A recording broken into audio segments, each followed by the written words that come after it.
So this movie, titled Halloween, is a sequel to the first movie, titled Halloween, ignoring all the other movies with the title Halloween, this being the only sequel to John Carpenter's Halloween. Confused yet?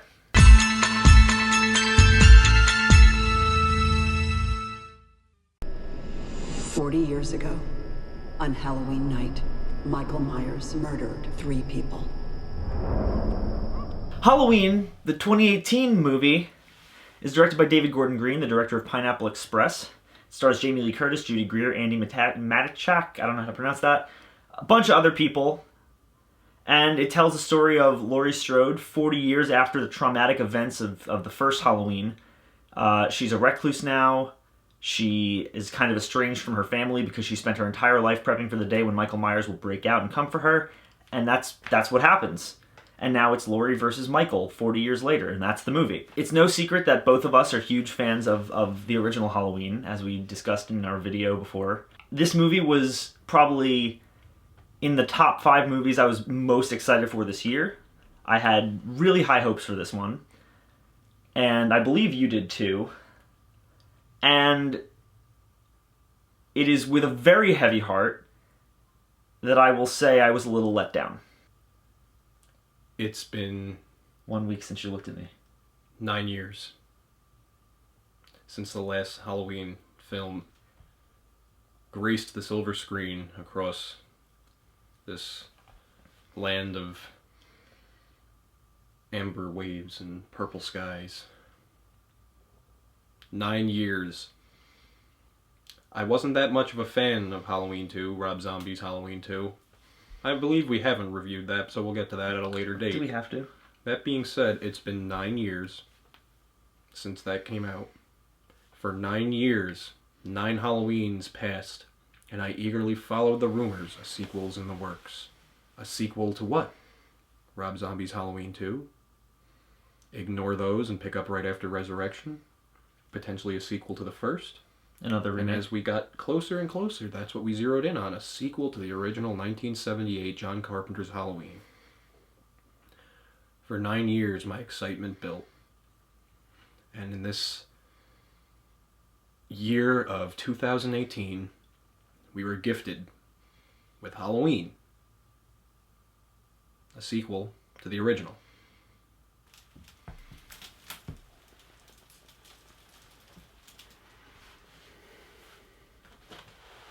I hated it! So as you can tell, he didn't really like it. It's more than... Listen. Not... Come. I'm not at that level. I thought it was good. I do think my high expectations killed it for me quite a bit.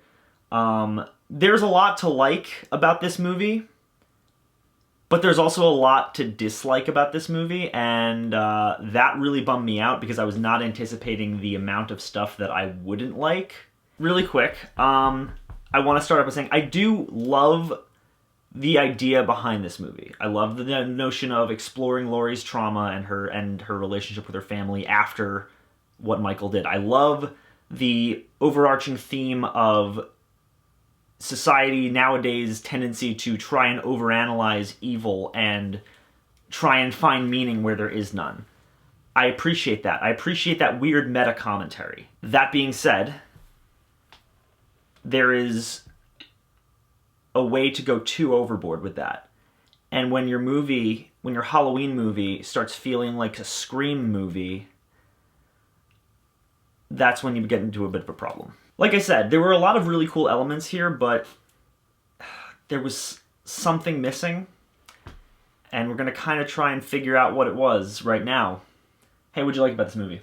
This was a big deal, guys. Yes, it was. This was a real damn big deal. I'm not going to go into the 9 years speech again, because things I liked about this. It had some good attention to detail and good nods to the original. Yes, I agree. Michael's missing eye. Yeah. The scar on his neck from where Laurie stabbed him in the first one with the sewing needle. Yes. The obvious homage, is that the correct? Yeah, Homages to the original with Laurie standing outside of her granddaughter's high school. Don't tell about the other one, but there's another thing at the end that's a really cool homage to the original that I liked a lot. Michael getting his signature jumpsuit from, once again, murdering a mechanic. There should be a trust fund set up for unionized mechanics across this country. Specifically in Haddonfield. Like, if you're a mechanic in Haddonfield, there should be, like... You ever have to sign an accidental death and dismemberment clause for work? Yes. Anything like that, there should be, like, an extra tier if you are a mechanic in Haddonfield, because there's a very strong chance you're gonna wake up and go to work and get fucking butchered one day. And unnecessarily. You're not gonna get robbed and get your coveralls stolen. You're gonna get your fucking jaw ripped off and a hydraulic pump, a hydraulic press shoved up your ass and your coveralls stolen. How is your family even gonna cope with that? He didn't just get stabbed, he was fucking mutilated. Oh, what, did a car fall on him? No, an escaped mental patient. Dude, this is actually quite common around here. Sorry we didn't tell you. Here's some money so your kids could go to college. Kills were good. Yeah. It was a nice blend. It was a nice blend of the subtlety of Carpenter's and the gore from Rob Zombie's. I think I think it was a perfect combination, because there was some gnarly ass shit in there, the human jack-o'-lantern bit and just like stuff like that. I really dug, but a lot of it was just simple Michael Myers original film stab, choke, kill. It was a well-mixed martini when it comes to the kills. Yeah, I'd say. Not too strong on the vodka, not too much vermouth if you like vermouth. The score. I will give it the score. Yes, John Carpenter's score in this movie is on fucking point. He can vouch for it. I even asked him at one point, dude, did Trent Reznor have anything? No, John Carpenter did a really good job with the score in this movie, like more than the original, I would even say. There's one track called The Shape Stalks, and it is so cool, and there's these really loud, blaring guitar riffs that come in here and there. It almost sounds like some kind of like alarm. Yeah. And it's just, it comes in a lot of the really intense scenes. There's just this really loud that like comes over the entire score, and it's really cool. Yeah, the first time it happened, I can honestly tell, when we saw it in... that gave me chills. I saw it the night before. I was not expecting it, and I was sitting, and I heard the theme, and I got all pumped. All right, this is going to be a good scene. Yeah. That just happened. I love that, though. I love that. Speaking on a more technical level first, there are some... elements, like we said, the homages to the original film are great. The score is incredible. There's one specific scene in the middle of this film that is just a one take of Michael going house to house, killing people, and it is fucking crazy. And I know you do not like Halloween 2. I don't. But it was a nice homage to that as well. Because that's what the entire first scene of Halloween 2 was. Yes, there is a nice homage to that, and there's a nice homage to Season of the Witch as well, with the Silver Shamrock mask. James Jude Courtney, who played Michael Myers when Nick Castle wasn't in this film, did a good job. Yes, I think he captured the very robotic, very like, menacing, just full-on Predator style like of movement that Michael has. I love Jamie Lee Curtis's performance in this movie. I thought she was fantastic. I surprisingly really liked the granddaughter as well, Andi Matichak, or whatever, however you pronounce her name. Relatively unknown actress, much like Jamie Lee Curtis at the beginning. I'm glad they got that, because she captured the whole Laurie Strode innocence pretty well, and I actually really liked her performance a lot, and I wasn't expecting to. As did I. Like I said, I really love the themes of trauma and motherhood and the both physical and metaphorical scars left by these incidents. And the elements of the movie that focus on Laurie and her family are great. I really love that, and I wish it was the entire film. Unfortunately, my like tank is empty? bone dry. Okay, so we're gonna talk about the things I didn't like and that he didn't like. He disliked a lot more than I did. I just really wanted to stress before we get into this that, like, overall my experience with this movie was pretty positive, I would say. But because my expectations were so up there, I really was let down that there was so much to dislike. And here we go. I was praising a lot of the performances in this movie. Judy Greer. Is that the mother? Yeah. I tend to like her. She's, you know, she plays some annoying characters. Sometimes she learned how to act at the same academy that taught Stevie Wonder how to paint. Jesus fucking Christ. The bus crashed. Mom, what bus crashed? Mom, you have to get help before you're welcome back into this house and around my family. It was horrendous! Oh my goodness! I've never seen that bad acting. It was pretty bad. Thank you! other performances were fine, I guess, but the writing, on the other hand, wasn't... This movie was written by Danny McBride. And there were so many scenes Where you knew it was written by Danny McBride. It bothers me more because it's clear that Danny McBride was capable of writing a decent Halloween movie because all the stuff with Laurie and her family is nuanced and handled with a lot of care, and it's great. But then, at the same time, he's writing all this awkward dialogue and these really out-of-place jokes that do not fit in the moments that they're used. the girls were feeding me guacamole sexily. Like, I can pit. That's McBride Yes, talking. well, That it is, Danny but McBride that's talking. what bothers me because... Oh, I got peanut butter on my penis. That's a McBride. That's McBride and talking. right, and that's my point though. Like, on one hand, it's like, holy fuck, Danny McBride, that's fucking awesome. All the shit with Laurie is great.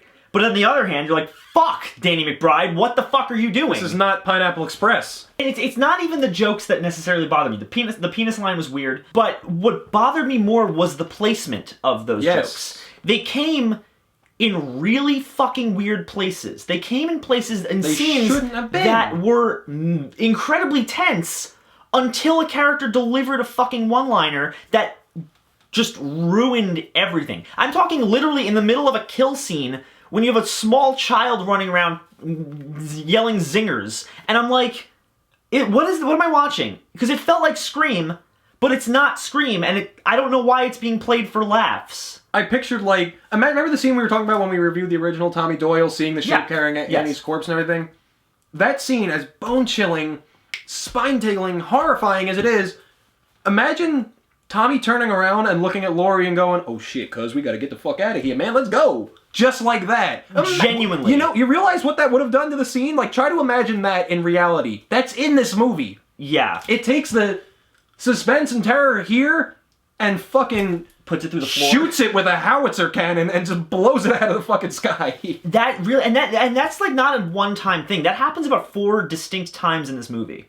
There's literally in the middle of the climax a roughly 2-minute scene of 2 cops talking about sandwiches.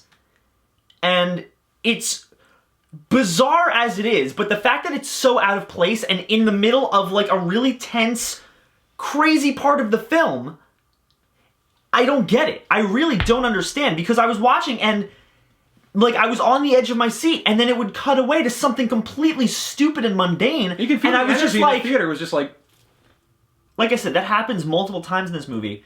On top of that, it almost felt like that was a studio decision. Like, there were several points, and again, this is me talking to a friend of mine, like, it's really good, and it's really, like, a fresh take on everything, and then they'll do something, like, throw in a weird Halloween dance scene that has nothing to do with anything, and you go, oh, right, this is made by Blumhouse. You can see points that, at least for me, felt like studio meddling, felt like Blumhouse being like, hey, we need to make this movie more hip to for relate to the 2018 demographic. the bubbly, the boobly, what do they call it? The drink, that stupid ass thing. The girl, that was so I don't know what you're obvious talking about. in the beginning when they're walking to school. She's drinking. Heather commented on it. I didn't even know. She's drinking one of the. What do they call them? It's like in a cup and it has. Slushies? No, it looks like it's like a drink and then it has like the fucking marbles that you can drink in the bottom of it. Bubble tea? That, yeah, whatever. Bubble tea? It's actually a thing. It's called bubble tea. Somebody fact check that. That's a Anyway, no, but like that's so obvious. That was such an obvious. yeah.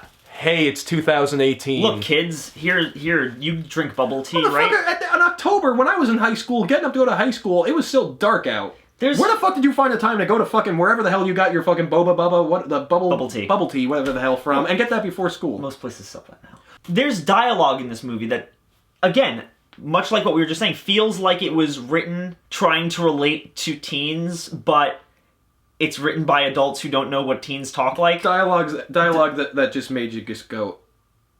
Dialogue like, you're so getting dry fucked tonight. And I'm not exaggerating when I say, me, him, and Heather all looked at each other, because none of us know what that means. Is our age showing? I don't. Kids out there. Seriously. Comment below. Genuinely. What is. What does that mean? What is dry fucking? What does you're getting Because dry that's where fucked tonight I almost. mean? I wish I had a whistle because I would have stood up in the theater and. That I was. Hold on. I What is don't- that? I don't know. I honestly do not know, and I could not tell you. What is and no one I know who saw it could tell me what that it is. an alternative to regular fucking? Or is it I like... don't know. We're getting silly now, but I genuinely don't know what the fuck it is. I'm trying to be silly, because that was silly. What is that line? Picture yourself in your most intimate situation. Yes. With a romantic interest, partner, loved one, whatever. Personally, look within yourself, and I want your opinion. What if you were revved up and ready to go? And she said, "You're getting dry fucked tonight." He, they, whoever. If your partner looked you dead in the eyes and said, "You are so getting dry fucked tonight," what would you do? I would fucking Iron Maiden blasting "Run to the Hills." I'd be out of there. Basically, my enjoyment of the movie went like this. It started, the first couple minutes I thought were actually pretty solid. I enjoyed the hell out of them. I liked the whole meta commentary on today's society and the idea of, like I said, like overanalyzing things that can't be explained, things that don't have any explanation. Sometimes evil is just evil. I love that. I love that whole meta idea. Then the whole middle section happens, and it dips a lot. And it Hard. Yeah, there's a lot of stuff in this middle section. Like I said, aside from like certain scenes with Michael and or Laurie, everything in this midsection of just teens getting killed and havoc happening on Halloween is really not good and feels like a totally different film. And feels like Blumhouse going, we need to make this more accessible. And then the last 15, 20 minutes I thought were fantastic. And it was what I was hoping the entire film would be like. We can't really talk that much about it because we keep this shit spoiler free, Yes. but I was not a fan of the ending at all. Okay. Thought it was way too far-fetched. It was like a Terminator movie, which is not what I wanted out of this. Okay. That's fair. I'm not saying it was horribly done or bad or anything. It just... You just weren't a fan of it. That's Like, a personal opinion, that's guys. fine. I was not a fan of that's this, totally how fair. this went, how this ending went. I will say one more little like. I'm going to dig out of my back pocket here. Oh, okay.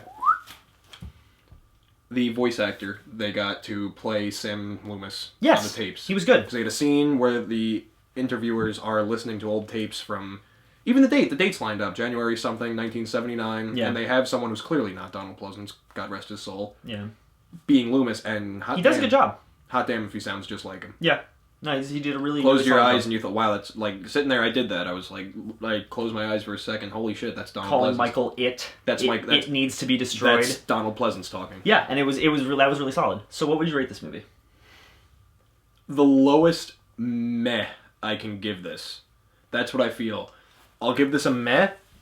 I'll give it a generous 4 out of 10. But that's trying to speak as unbiased as I can. But if...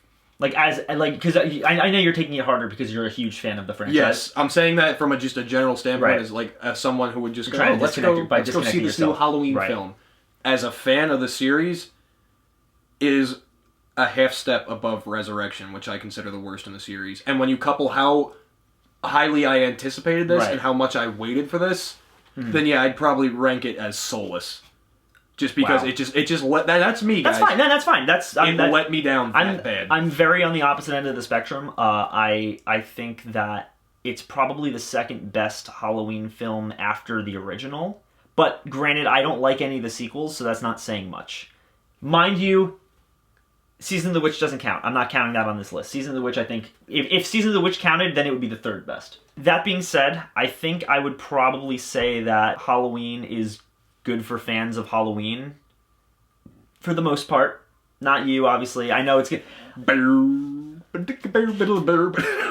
Honestly, here's how I view it. I think that among Halloween fans, I think this is going to be very polarizing, obviously. Yes. I think you're either going to kind of love it or fucking hate it. That's the thing. Like I said, as a more casual audience member on this front, aside from somebody who was really excited for this movie and really liked the original Halloween, I thought it was a letdown, but I think that it was still a decent experience. I still had fun with it.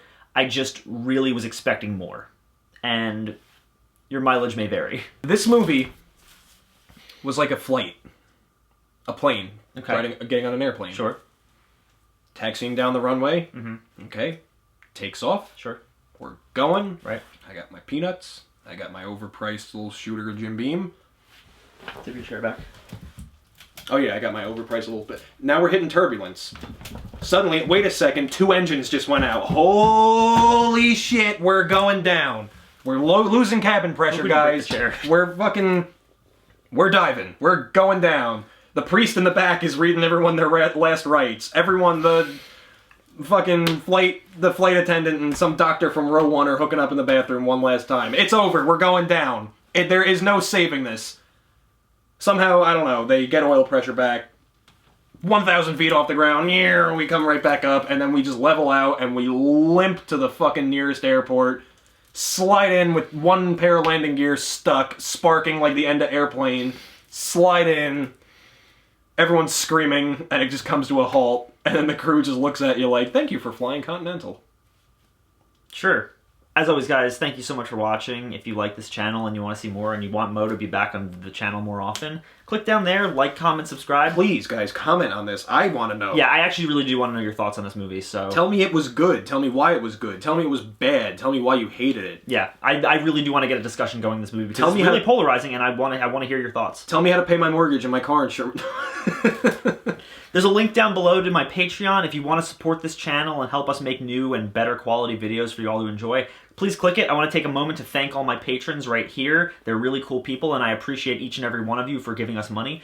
And if any of you want to donate, please consider it. Even $1 helps, but if you don't, thank you so much for watching anyway. I appreciate it nonetheless, and I will see you all very soon.